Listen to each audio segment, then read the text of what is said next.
우리 사도신경으로 우리의 신앙을 고백하겠습니다. 나는 전능하신 아버지 하나님 천지의 창조주를 믿습니다. 나는 그의 유일하신 아들 우리 주 예수 그리스도를 믿습니다. 그는 성령으로 잉태되어 동정녀 마리아에게서 나시고 본디오 빌라도에게 고난을 받아 십자가에 못 박혀 죽으시고 장사된 지 사흘 만에 죽은 자 가운데서 다시 살아나셨으며 하늘에 오르시어 전능하신 아버지 하나님 우편에 앉아 계시다가 거기로부터 살아있는 자와 죽은 자를 심판하러 오십니다. 나는 성령을 믿으며 거룩한 공교회와 성도의 교제와 죄를 용서받는 것과 몸의 부활과 영생을 믿습니다. 아멘. 찬송가 490장 찬양하겠습니다.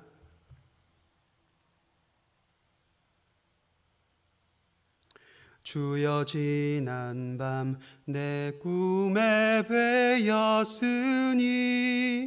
그 꿈 이루어 주옵소서.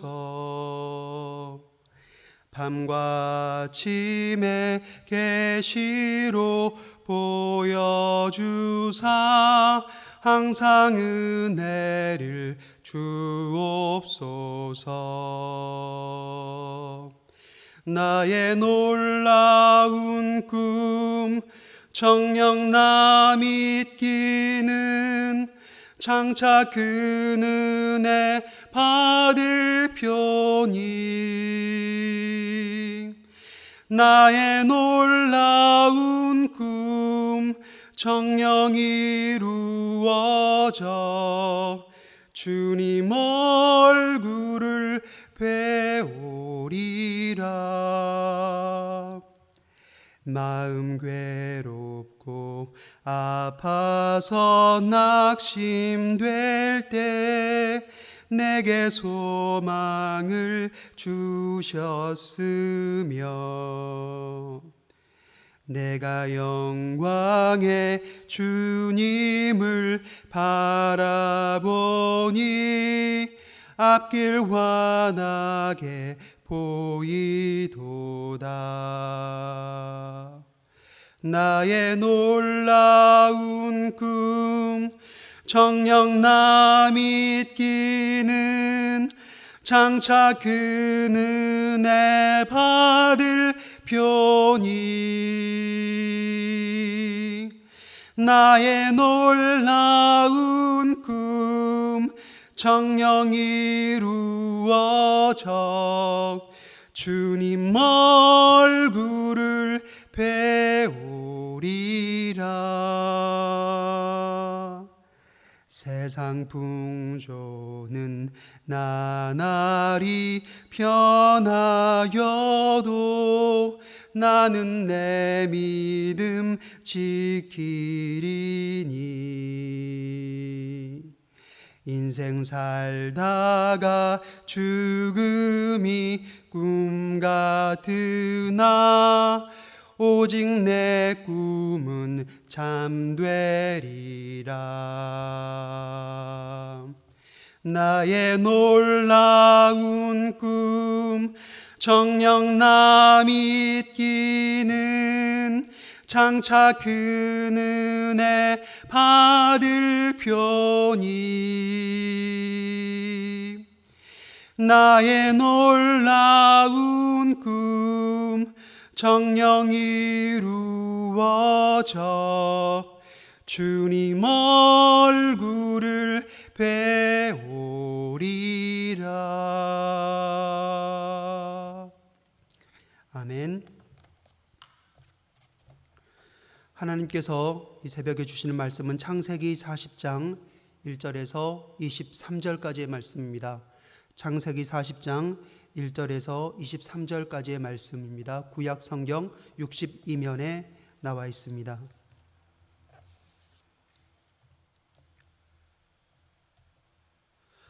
제가 봉독해 올리겠습니다. 그 후에 애굽 왕의 술 맡은 자와 떡 굽는 자가 그들의 주인 애굽 왕에게 범죄한지라.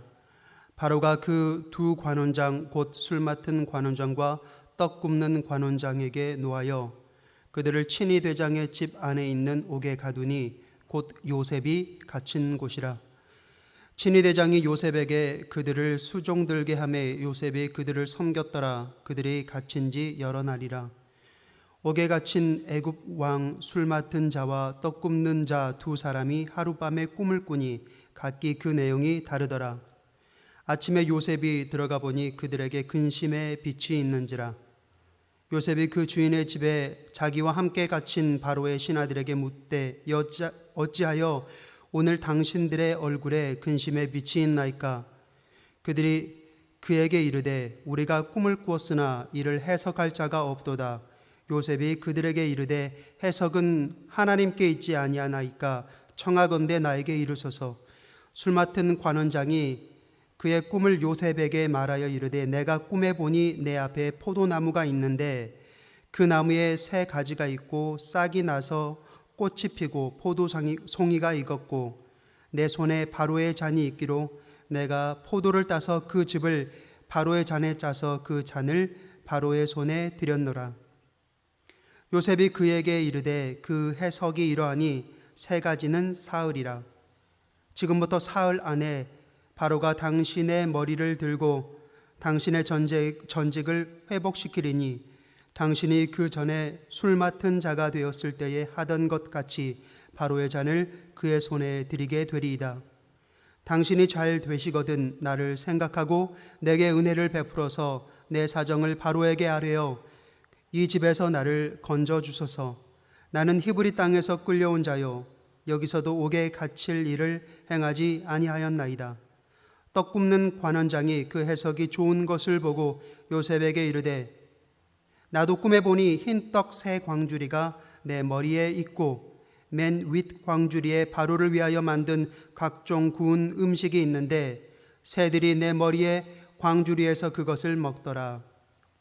요셉이 대답하여 이르되 그 해석은 이러하니 새 광주리는 사흘이라.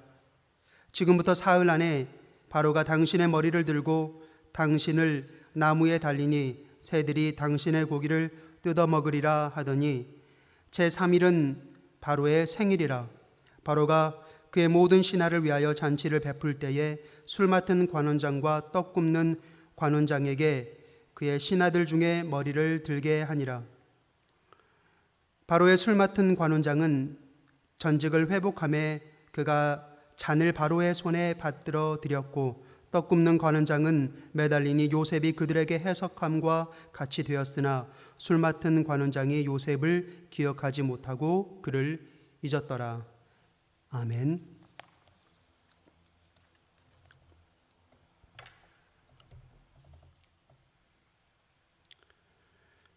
오늘 본문에 요셉은 감옥에 있었지만 하나님이 함께 하셔서 요셉은 간수장의 마음에 들게 됩니다. 그래서 옥중의 재반 사무를 모두 감당하는 관장하는 그러한 일을 맡게 됩니다.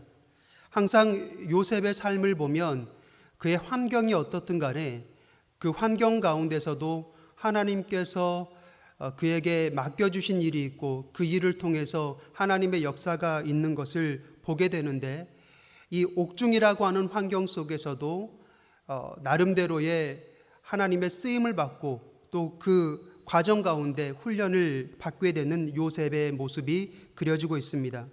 근데 그러던 어느 날 바로의 술 맡은 관원장과 또 떡 굽는 관원장이 요셉이 있던 그 감옥에 구금됩니다. 그리고 두 신하가 동시에 각각 다른 꿈을 꿉니다. 꿈에 대해서 일가견이 있었던 요셉에게 그들의 꿈은 분명해 보였습니다. 그래서 해석은 하나님께 있습니다라고 확신한 요셉이 그 두 관원에게 꿈을 해몽해 주었죠. 그리고 요셉의 해석대로 술 맡은 관원장은 3일 후에 전직을 회복했고 떡 굽는 관원장은 처형당하고 말았습니다. 요셉은 전직을 회복할 술 맡은 관원장에게 꿈을 해석해 주면서 다음과 같은 요청을 했습니다. 14절에서 15절의 내용이죠. 당신이 잘 되어서 당신의 꿈대로 다시 전직이 회복되거든 당신은 나에게 은혜를 베풀어서 바로 왕에게 내 사정을 좀 잘 얘기해 주세요. 나는 원래 히브리 사람인데 이곳으로 억울하게 끌려온 사람입니다. 이곳으로 팔려왔을 뿐만 아니라 이곳에서도 저는 이 옥에 들어올 만한 어떤 죄를 짓지 않았습니다. 그러니 당신은 내 이름을 기억하고 바로 왕에게 내 억울함을 이야기해서 이곳에서 나갈 수 있도록 저를 도와주세요라고 하는 그런 간청이었어요. 꿈의 해석은 하나님께 있습니다라고 호기롭게 이야기했던 것과는 다르게 요셉이 처해 있는 현실이라고 하는 게 정말 비참한 심경으로 자기 자신을 낮추어서 상대방에게 자신의 어떠한 현실을 토로해야 될 만큼 그렇게 처참한 환경이라고 하는 거죠. 그런데 요셉의 기대와는 다르게 결과는 정반대였습니다. 어떻게 이야기합니까? 술 맡은 관원장이 요셉을 기억하지 못하고 그를 잊었더라라고 오늘 본문은 이야기하고 있습니다. 여러분, 요셉은 그가 기억되기를 원했지만 잊혀진 존재로 살았고 또 건진받기를 원했지만 이후로도 2년을 더 감옥에서 살아야만 했습니다. 우리는 성경의 이야기를 결과적으로 잘 알고 있기 때문에 요셉이 감옥 중에서도 실망하지 않고 낭망하지 않고 끝까지 하나님의 약속을 붙들고 견뎌냈다라고 하는 것을 우리는 잘 알고 있습니다. 그러나 그럼에도 불구하고 요셉이 그 감옥 중에서 그가 견뎌야 했고 그가 감당해야 했던 고통은 사실 그냥 요셉이 그렇게 견뎠다, 그렇게 그가 잘 이겨냈다 정도로 쉽게 생각할 수 있는 정도가 아니라는 것입니다. 언젠가 그 죄수에게 가장 고통스러운 것이 무엇인지에 대해서 간증을 듣는 그런 적이 있었습니다. 근데 그분이 그렇게 얘기하더라고요. 사람들의 손가락질이나 뭐 어떤 판사의 어떤 판결을 그런 것이 나에게 두려운 것이 아닙니다. 어차피 저는 죄인이었고 그런 모든 것들은 감당해야만 하는 것을 알고 있기 때문에 그런 것은 큰 문제가 되지 않았습니다. 그런데 가장 저를 힘들게 했던 것은 모든 사람들이 나를 잊더라도 나를 끝까지 잊지 않고 기억해 줄 만한 그 사람이 나를 잊어버린 것 같았을 때 그때는 정말 내가 더 이상 살아야 하나라고 하는 삶의 의미를 잊게 되었습니다라고 하는 그러한 고백을 들은 적이 있습니다. 여러분, 감옥 중에 있는 사람이 어떤 소망이 있을까요? 특히 감옥 속에서 언제 나갈지를 전혀 모르는 요셉의 상황입니다. 지금으로 말하자면 종신형과 같은 것이죠. 내가 정말 살아서 감옥에서 나갈 수 있을지 약속이 되어 있지 않습니다. 그런 상황 가운데 소망이라고 하는 것은 밖에 있는 사람이 누군가가 자신을 기억해 주는 사람이 한 사람이라도 있기를 바라는 것이 유일한 소망일 겁니다. 자신이 떠나왔던 고향에서의 사람들이 나를 그래도 기억해 주길 바라고 내 고향의 사람들뿐만 아니라 내 가족들, 내 사랑하는 동생 베냐민과 내 아버지가 나를 기억해 주길 바랐을 겁니다. 그런데 정작 그의 현실은 그가 마지막으로 호기롭게 은혜를 베풀었던 술 맡은 관원장까지도 그를 잊어버렸다라고 하는 것이죠.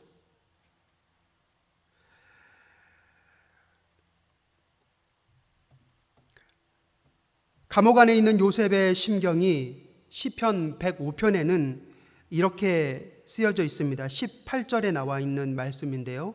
그의 발은 착고를 차고 그의 몸은 쇠사슬에 매였으니 라고 하는 표현으로 쓰여져 있습니다. 여러분, 요셉의 발에는 착고, 그 족쇄가 채워졌고 목에는 쇠사슬이 걸렸다라고 그렇게 되어 있는데, 라틴어 번역본에 보면요, 이 착고를 차고 이 부분이 마치 쇠가 그 영혼을, 요셉의 영혼을 파고들었다라고 그렇게 쓰여져 있습니다.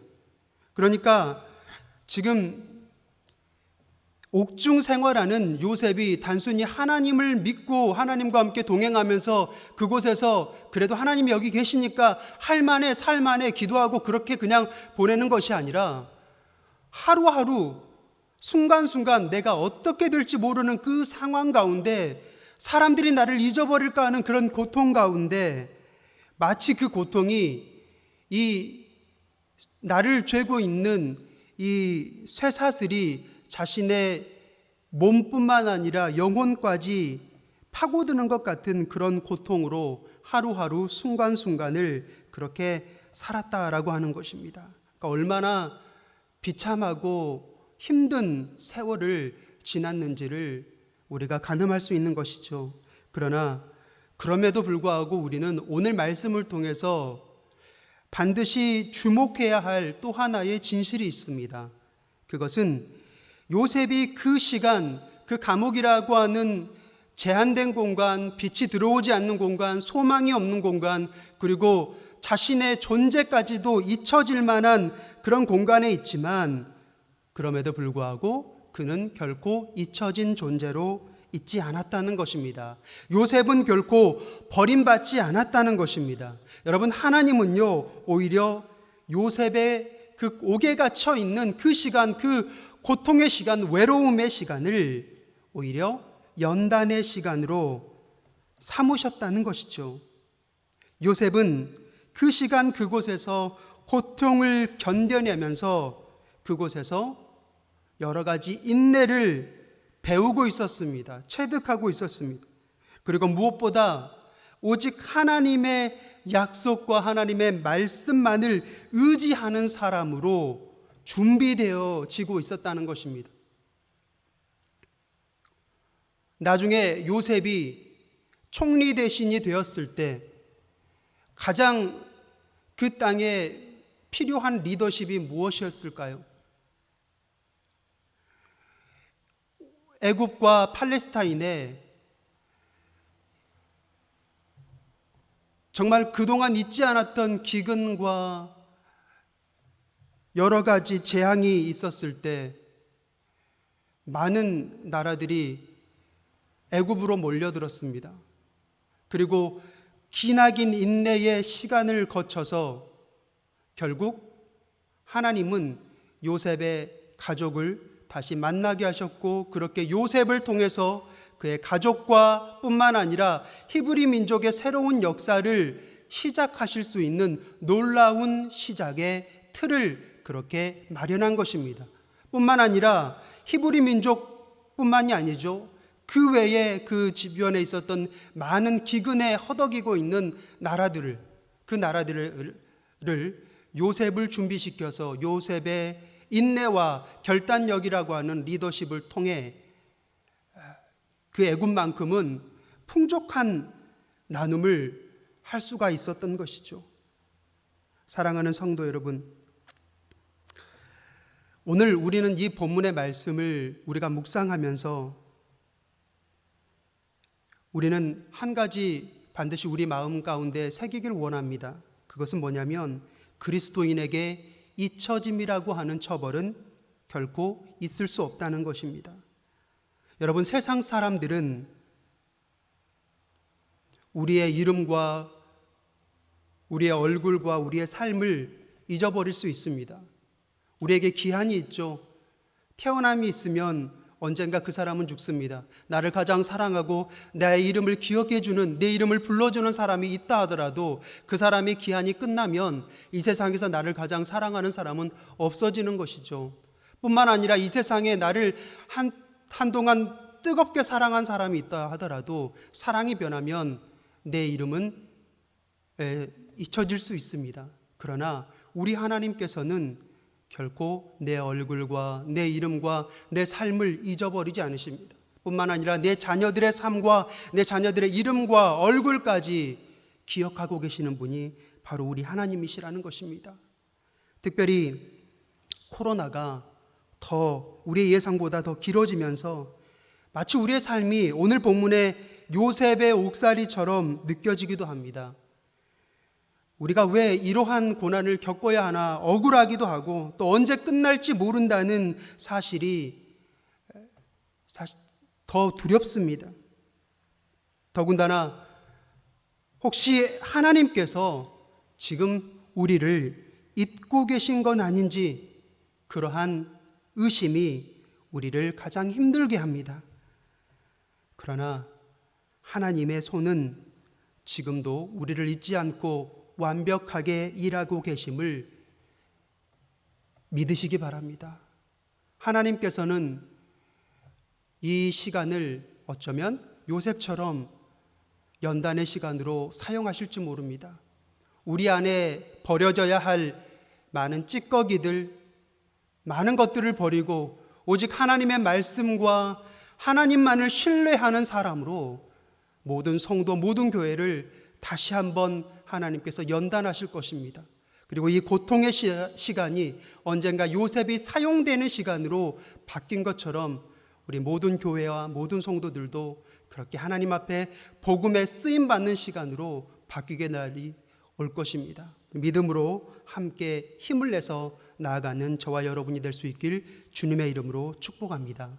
기도하겠습니다. 사랑과 은혜가 한량없이 많으신 하나님 아버지 감사를 드립니다.